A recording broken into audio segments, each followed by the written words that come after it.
3 years later, they fired their Super Bowl winning head coach. They traded the highest paid QB in franchise history. And they traded down in the 2021 NFL Draft. What does it all mean now?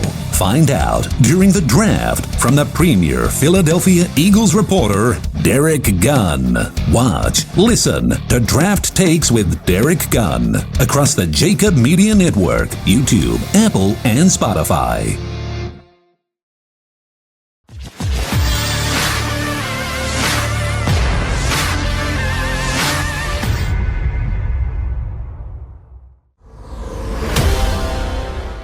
It is the Mac and Mac guys here on Birds 365. Thanks for tuning in, everybody. We still got 30-some-odd minutes left to play today, and it will be a productive 30-plus minutes because we're lucky enough to have joining us now from the Philadelphia Inquirer, Mr. Jeff McLane. Jeff, Jody Mac and Johnny Mac here. How are you prepping for this week's draft? I'm sorry, I missed the last comment. What was that? I said, how are you enjoying your prepping for this week's draft? Oh, yeah. It's going great. We're almost there. Finally to the finish line. Almost there, Jeff. Over-analysis. Too much by this. Paralysis by over-analysis. But thrilled to have you. Everybody should check out Jeff's work at Inquirer.com. You've done really good stuff on Howie Roseman, day 3 picks when you're comparing successes like Josh Sweat to unsuccessful picks like Sharif Miller. But I do want to start with the disconnect in the front office because you've been at the forefront of the reporting there. And basically, it comes down to who Howie Roseman is listening to and the consistency of it. I think that's the biggest part. There's no consistency. Yeah, I would agree with that. That, at least from what I've heard in my reporting, that if there's an issue with Howie, and there's probably several, but I think one of the big themes is that every year it's okay. I'm going to listen to this group more than the other group, or I'm going to listen to the other group than this group, or I'm going to, open it up to a larger group as opposed to a smaller group. And it just seems like Howie doesn't have a consistent formula, and that's one of the reasons why there hasn't been consistency in the drafting of players, specifically over the last 5 years. Does Howie Roseman use all the tools that he has in his toolbox basically on a day-in, day-out basis? Scouts, analytics, all the people on the staffs and the like. It has all come into question that it doesn't seem to fit or it doesn't seem to balance. Howie's the guy who's got to drive that train. He is the vice president, general manager. I know Jeff Lurie is the owner, but Howie's supposed to be the one who's dealing hands-on with all these people. Is he doing a good enough job? Well, I mean, obviously, if you look at the results the last 5 years, he hasn't. No, I think there's been some misconception about Howie's draft board. Howie's draft board is the Eagles board, right? So he has to kind of look at each department, the scouting department, the coaching staff, the analytical department. Obviously, he's factoring Jeffrey Lurie's input as well, although probably more than most GMs would when it comes to an owner. And from all that, he's got to cobble together his own draft board. But I think and I reported this last week, and it's been out there before too, is that from the scouting department, this is their job, obviously, to evaluate these players in the draft. And in a lot of cases, when you're an area scout, you're living with these guys. You're on campus, you're talking to people, you're doing the investigative work. So you may understand the players more than the coaches are coming in late to the process. And the frustration that's come from that department is that Howie's board doesn't reflect, or Howie's/the Eagles board doesn't reflect as much of what they have put into the process as perhaps some of the other areas. And I think with Howie, it's a tough job. He's got to kind of, he's got to balance the scales from all these departments and figure out who's the best, fit for us. And, it's not an easy job. And clearly, if you look around the NFL, it's the odds of hitting on players is not good. The odds up and down the board, especially even in the first round, what do they say? It's like 50% hit rate.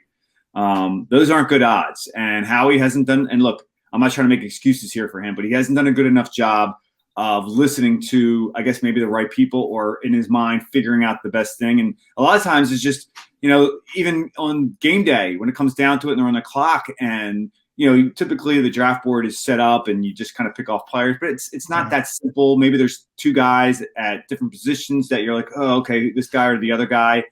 And in some cases, I think there's been some sort of on Howie's part, there's been late in the game kind of changes, and I think that's kind of frustrated people in the front office, and obviously in the personnel department, in some cases the coaching department.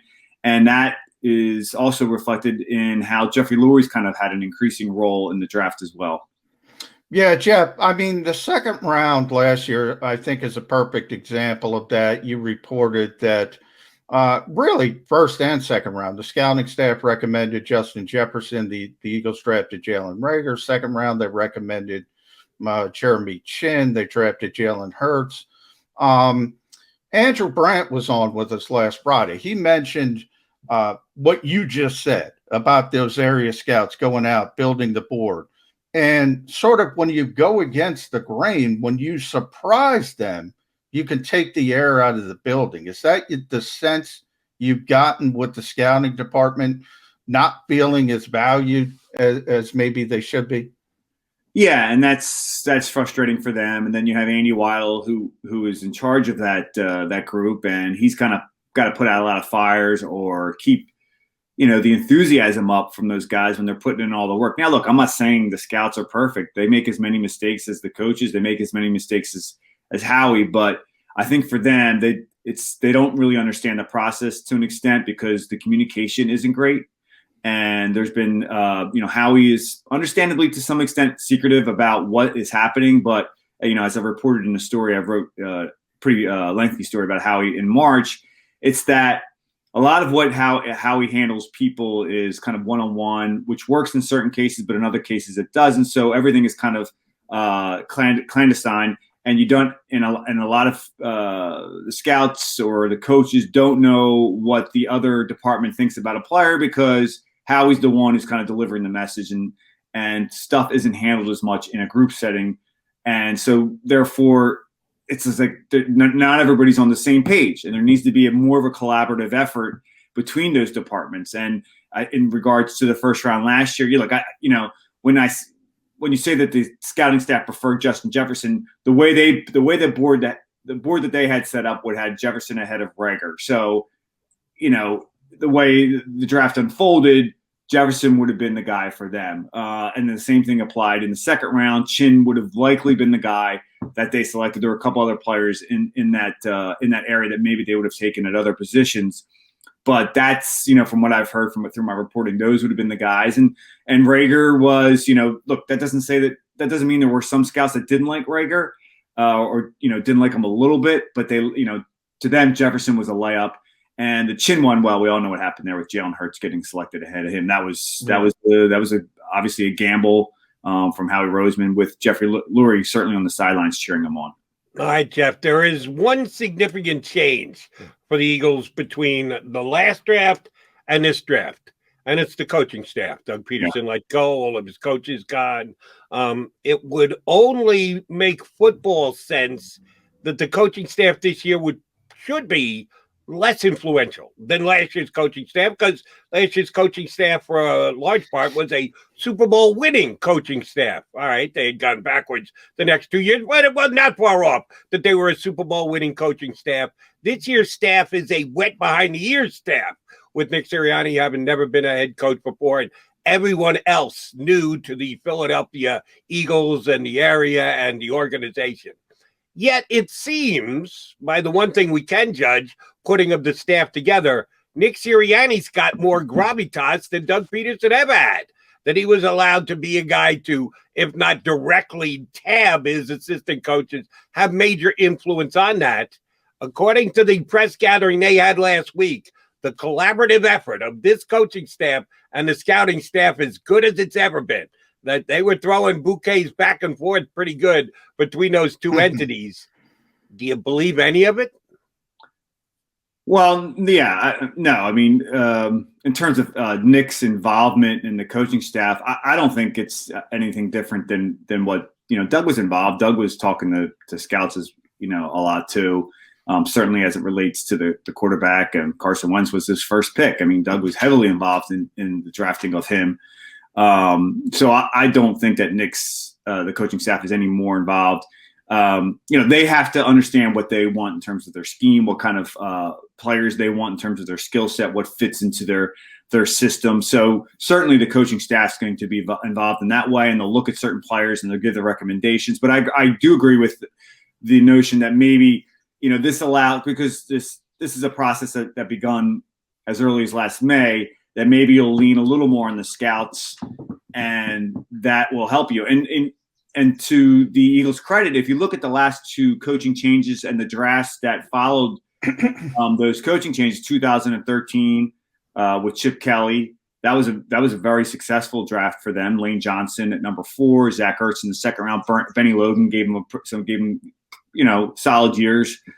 Pretty solid third round pick. Mac Barkley wasn't a backup quarterback. He's still playing in the NFL. And then 2016, Carson Wentz, obviously that hasn't really panned out as well, but they did win a Super Bowl with him. You had Isaac Seumalo in the third round, Jalen Mills in the latter rounds, Holly Pulivativaitai. So that wasn't a horrible draft as well. So maybe that, maybe if you look at both those cases, it wasn't as much of the coaching influence because they hadn't been around. They hadn't had as much say in terms of what the players they wanted. And maybe the Eagles are thinking the same this time around. Okay, we know what kind of guys maybe that help us here, but let's rely more on the scouting staff, and let's just get the best guys that we can get at each of our picks. Certainly we want to factor in the scheme as well, but let's just get good players in the building. Hey, Jeff, real quick, is that a St. Joe's prep hat? Yeah. There we go. Our producer Xander mentioned it. He's a big St. He went to St. Joe prep. Yeah, so I got to give him a shout. My son, and then my other son's going, and then obviously the other one will probably go there. So not me, I'm a graduate. I wasn't smart enough to get in the prep. Yeah. All right, let's get it back to the Eagles as we tend to do on Birds 365. But last year's process, we talked about the communication between scouting, owner, GM, analytics department. Obviously was very strange. Everybody's in a different spot. We're on Zoom right now. Yeah. StreamYard. Do you think that affected things? And now that at least they'll be able to come back to a more normal environment, do you think that could help the communication aspect as they move forward this season? Well, I think that factored into it a little bit, but of course we saw in previous drafts when they were all in the same room that you still had bad selections as well. But from what I've heard from people involved in the process, there was going into it, there was sentiment that, oh boy, we can't leave Howie alone, making some of these picks, and you couldn't kind of weigh the entire room when they were on the clock or as they got closer to the clock. And they had a plan before each round, and actually, before each day about what they were going to do. And in terms of, let's say, look at the second round, I think they knew going into that day that, okay, maybe Jalen Hurts is a possibility. And they, Howie had even called Wentz earlier that day and told him about it. But that being said, I do agree that it should help versus last year. There was some concern that, Howie may go off the reservation. And he only has so much time. He can't to get somebody on the phone or whatever it is. I don't know how many faces they can have in a screen who you're listening to. Well, I'm sure Doug, Andy, and Jeffrey were probably the only 3 other guys that he really consulted before those picks were made. And let's say, I'm just for argument's sake here, let's say Andy's like, okay, Jeremy Chin, when you have Jeffrey and then you have Doug and then you have Howie champion Jalen Hurts. Well, who's Howie going to go with? He's going to go with Jalen Hurts.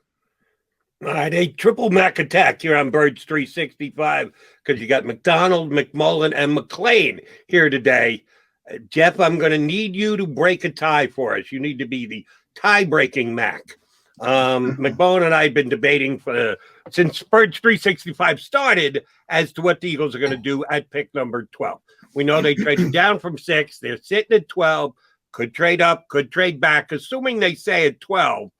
I have a theory and a philosophy. John has a theory and a philosophy. Mine is they're going to be very talented players at positions of need that fit the value chart at number 12, and that is either a wide receiver or a cornerback. John suggests the Eagles' history is They stay inside when they're in the top half of the first round, be it offensive line, defensive line, or quarterback. We all assume they're not going quarterback. Howie Roseman may shock us. We'll see. I need to know who you think the Eagles are going to take and who you would take if you were sitting in Howie Roseman's position.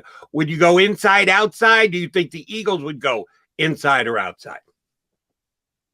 Yeah, I mean, I think you both have very strong arguments that you've made, because if you do look at Howie, and typically if they have a pick that high, it's been on the offensive or defensive lines, or at least around that area.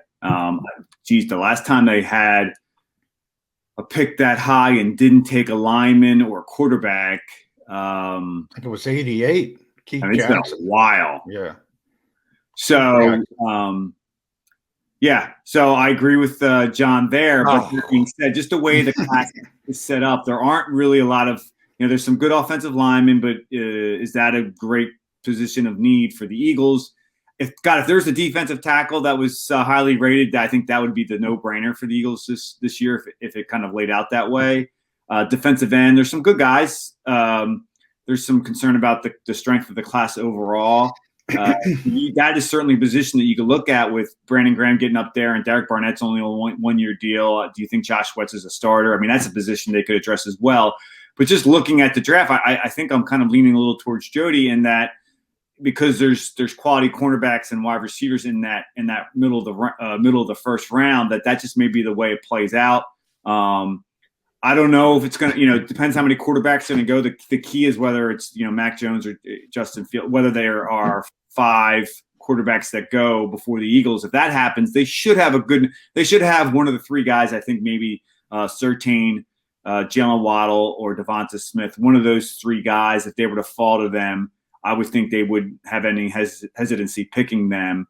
That being said, I mean, I do agree with John in that you got to consider the way Howie's drafted in the past. If those are the guys and they don't feel strongly about drafting them at that spot, do they trade back and accumulate more picks? I mean, they already have 11. Do they need any more? I don't know. But I'm leaning towards one of those 3 guys being. Now, hold on. We praised you before you came on. I said one of the things that's great about Jeff McLane is he gives you both sides of the story. When the Eagles are good, he knows how to paint the great-looking picture. When the Eagles are screwing things up, he's not afraid to call guys on the carpet. You agreed with both of us. Make a call. Is it going to be inside or outside? Yeah. Which way are they going? I'm not. I'm a reporter. Trained to be a reporter. You're not going to get many strong opinions from me. At least on the record, you're not. Yeah, Jeff. Well, Jody tends to, frame things the way he wants to frame things. I always go back to Andy Reid and what he said this first interview, which was that famous quote, now give me the quarterback, 2 pass rushers, 2 tackles, and 2 cornerbacks. He did say, and 2 cornerbacks. Yeah. So, and then I'll figure out the rest. So I did leave open the door for the cornerbacks, Surtain and J.C. Horn, but I want to give you 3 players because I think this is a possibility. And this is one that would throw a curveball. If you do have J.C. Horn there at 12, if you do have Jalen Waddle there at 12, which I don't think he's going to be there, but the third one, if you have Rashawn Slater there and he falls, what way do you think the Eagles would go? Because then I would say they would default to Rashawn Slater. Yeah, well, let's look at their situation. I mean, Lane Johnson is coming off the, nagging ankle injury that he's had now multiple surgeries for. He's over 30. I mean, I think Lane's got another 5 years left in him. So I don't think that's a huge concern for them. And you have 2 guys battling out at left tackle with Jordan Mailata and Andre Dillard, but can you say that you're confident about either of those guys going into the season as being your starting left tackle for whatever amount of time?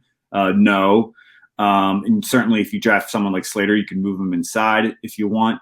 You have Brandon Brooks coming off surgery. I mean, look, we saw in the Super Bowl how important the offensive line is. We see it all the time. There's so many examples of it. And the Eagles have always been one of the teams that has great depth at that position.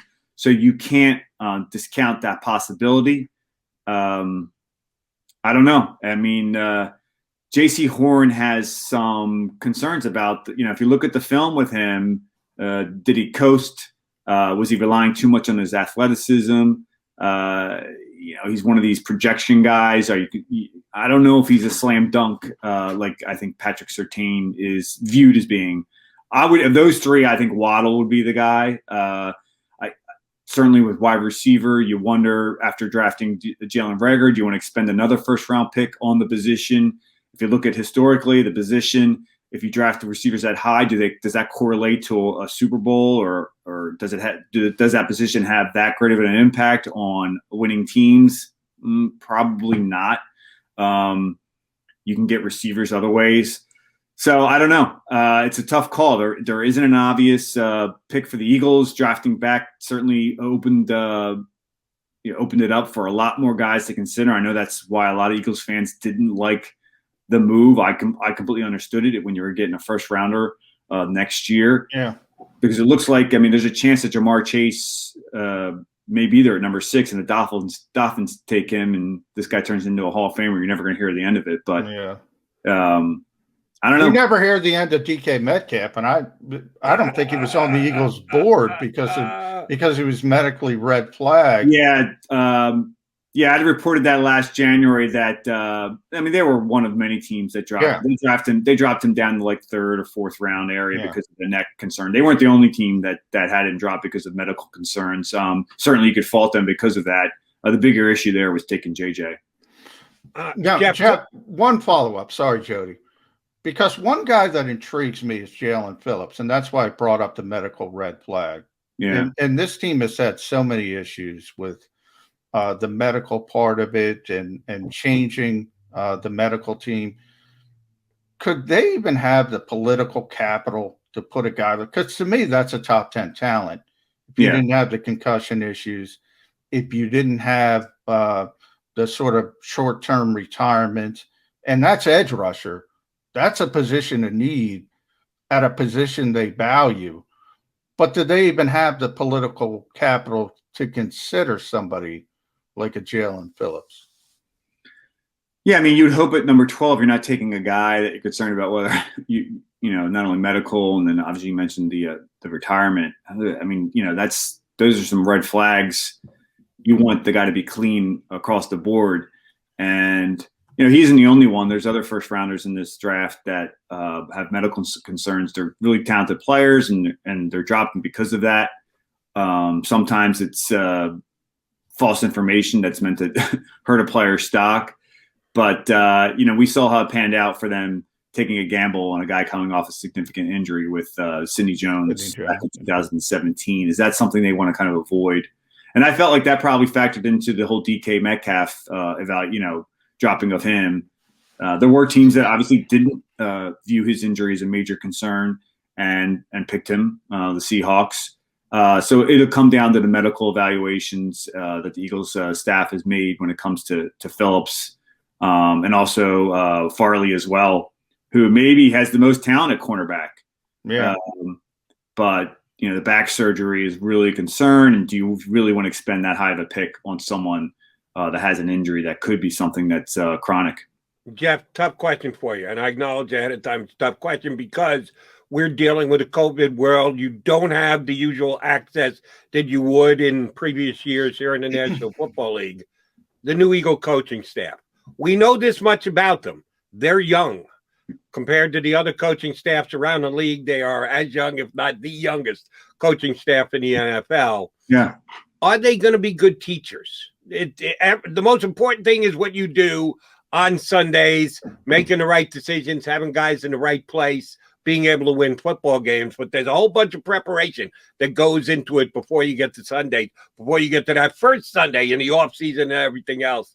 How good a teaching coaching staff do you think we now have here in Philadelphia? That's the key thing, Jody, is can they teach? The age is an issue because you worry about how guys will view certain coaches based upon that. I ran the numbers up. The Eagles head coach and their coordinators, the combined age is the youngest in the NFL, and they have the youngest coordinator at special teams, Michael Clay. They have the youngest position coach with Nick Rouse with the linebackers. He's only 27.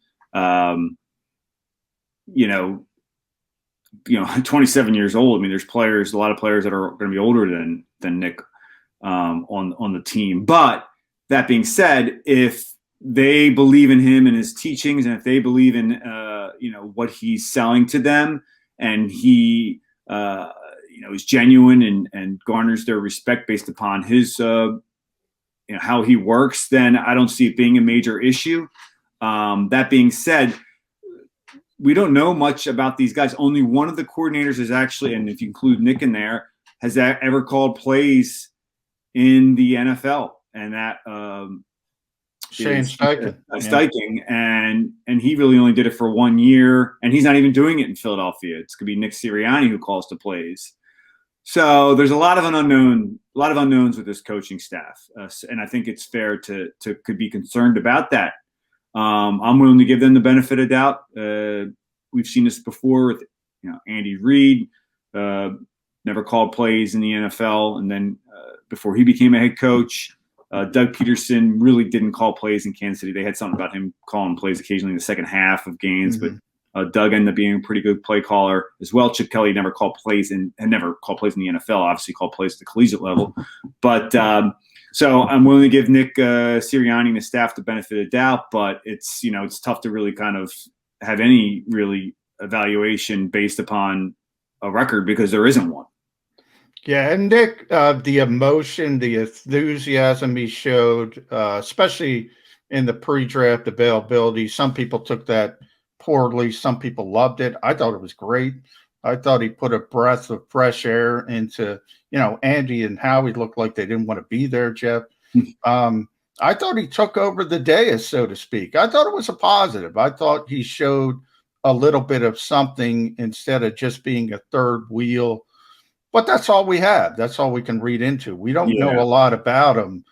I think you're right. You got to give him the benefit of the doubt. But veteran players, do you think that they will take take that same vein and say, let's give this guy a chance, or will they be put off by sort of the high school rah-rah stuff? Yeah. I've talked to players and coaches who've worked with Nick before, and it seems to go over fairly well, but now you're the head coach. It's a little different than being a position coach or a coordinator. I think the worst thing that Nick can do is not be himself. You have to be a genuine person at the NFL level if you're the head coach. You just can't kind of act tough or act this, that, or the other thing. Be yourself. And from what I can gather, what we've seen over these last few press conferences, or what we've seen from him, the interviews he's done with the Eagles website, is that's very much his personality. So I think that's good. I don't know if it's going to sell or not. Certainly there will be some guys that maybe look at him, with an eye up in terms of his personality and maybe some of the high schoolish kind of stuff, the way that's been portrayed. But they brought back Brandon Graham. They brought back Jason Kelsey. These are guys that are going to set the tempo in the locker room as it relates to Nick. And those guys, we've known. I've gotten to know them both very well, decade plus covering them. They're going to give Nick more than the benefit of doubt, and they're going to make sure the rest of the locker room feels that way. Who knows how things play out? But I think initially, Nick has a lot of leeway with the players, as he should. And I don't know how that's going to go over, but I just think being genuine is the best thing that he can do. All right, J-Mac, and that would be McLane, not McMullen. Final question, maybe the most important question of the day. Haberdashery. Of the four key individuals on draft night, that would be the head coach, the owner, the general manager, and the head of player personnel, Weidel, Sirianni, Lurie, and Roseman. How many of them will be wearing Eagles garb? Will they go logoed out, Eagles stuff, or will they make a conscious fashion decision on their own on draft tonight to wear something different? Out of the four, how many have an Eagles outfit on? All four will have jackets or ties on, and maybe a green tie here and there. They dress up for the draft, so I don't think there's much Eagles garb there. Okay. Yeah. Mine's more important, Jeff. I want to lock in. Give me number 12 overall, but more importantly, give me number 37 overall. Who are the Eagles taking? Because I think those two. I will not be able to help you with 37. I mean, just there's so many different players. I mean, like I just feel like I don't even know 12. I'm having a hard time with this draft, and it's funny. I believe I'm not the only one. If you talk to a lot of other analysts and reporters, and I've talked to other NFL people as well, and they're just they obviously come up with their own boards and how it plays out, and they're having a really tough getting a handle. Excuse me, I can't even talk. They're having a tough time getting a handle on how this draft's going to play out. I think Patrick Surtain's too good to last till 12. But I do feel like one of the receivers will drop, and reluctantly, I'm going to say it's going to be Devonta Smith. Yeah, McLane Jody loves you. That's what we like to hear. Yeah, one of the things that stuck with me was how Nick talked about, they don't need a certain receiver. He did say that. Yeah, to be a certain type of body build, et cetera. And Devonta Smith's a heck of a player. I mean, obviously you're hearing a lot about the size and how slight he is, and that's a concern. But geez, don't get caught up in seeing the far. You want to see the big picture with him, and he can play. He just can run routes and he can get open, and he's fast. He has every tool except maybe not being huge. Number 37, I don't know. Well, I don't know who you guys got. Well, I haven't taken J.C. Horn at 12, most likely. Then I think they need an X receiver, so I went Terrace Marshall if he's there from LSU, because I think he's that big split end type. I see some redundancy with Jalen Reagor and Devontae Smith and Jalen Waddle. I think they're both kind of Z's, and they'll have tough time getting off press coverage. But maybe I'm overthinking it at this point. No question about that. Jeff, here's where the redundancy stops. Jalen Reagor will not be first-team All-Pro. I think Devonta Smith has a chance. And who was the last Eagles homegrown wide receiver to be first-team All-Pro? That's a good question. Got to go back. But he's still around, Jeff. There's a hint for you. He's still playing in the NFL? No. He's still around Philadelphia. Still alive. Mike Quick. Sits in the broadcast booth with Mel Reese. That's right. Yeah. That's how good I think Devonta Smith is. He can be the first team All-Pro wide receiver since Mike Quick. Jay McLane, appreciate you hopping on board. Know it's going to be a busy week for you. We'll be reading you all week in the Inquirer. Thanks for coming on Birds 365. All right, guys. Thanks for having me. That is Jeff McLane of the Inquirer here with us on Birds 365. Oh, he made you happy, Jody. Yeah, he hedged. I asked him that question about 25 minutes ago. And he said, as a reporter, I don't want to say, I'm just here to report the facts. Kind of like Dragnet, just the facts, ma'am. But he did. He gave us an opinion, and he's with the Mac man. Smart man going with Devontae Adams. All right, we'll see. We'll come back. Smith. I'd love Devontae Adams. Can I get Devontae Adams? Oh, excuse me. Yeah, he's not a bad player either, but he's quite costly. Jets are going to cash in on those. He's an X, too. He can do the back shoulder stuff. I'll take Devontae Adams. He is John McLean. No, he's not John McLean. He's John McMullen. I am Jody McDonald. We got too many J Max on this show. Too many. We overdid it for you today, folks. But we will come back, put a bow on the show next here on Birds 365. If you missed any of today's show on the JAKIB Media channel, listen to the podcast on your way home. Available on YouTube, Apple, and Spotify.